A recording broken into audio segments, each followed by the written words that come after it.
Hello po sa ating lahat. Ayan na nga po dahil wala po akong busis sa aking pag-video. Hindi ko alam kung bakit nagkaganito. Ayan na nga, nahulog pa ang cellphone ko at nakita pa ang aking bungi. Ulam ay magnanakaw ako na ibinibinta ng kapatid kong siumay. At yun na nga po, nandito ako ngayon sa aking munting tindahan na hindi lumalaki.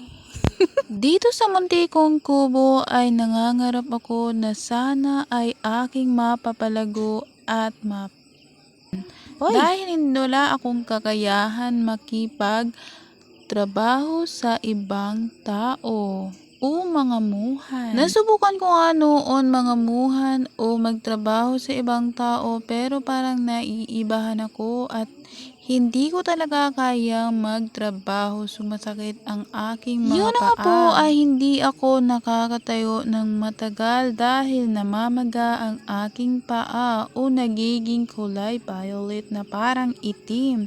Hindi ko alam kung anong dahilan. Minsan nga kapag sumusumpong sa akin kahit na nakaupo ako ay kay kirot. At yun na nga naman, ang isa ay parang may bukol sa aking paa ay yung talampakan ba?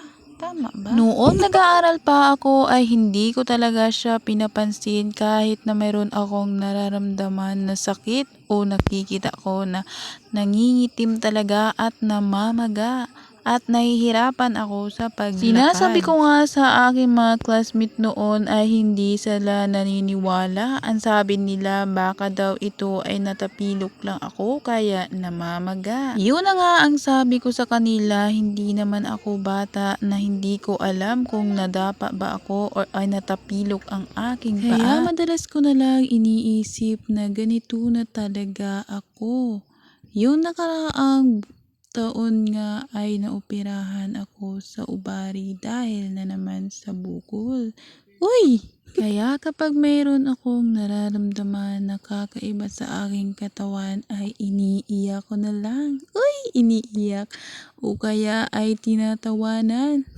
Katulad sa mga oras ngayon ay masakit na naman ang tuhod ko na bukol sa aking tuhod. Uy! Kaya ang ginagawa ko na lang ngayon ay ikakain ko na lang. Pero madalas kong ang nagagawa ay iniiyak ko na lang. Ang sabi ko baka ikakamatay ko ay ito na yung mga bukol-bukol na tumutubo sa akin.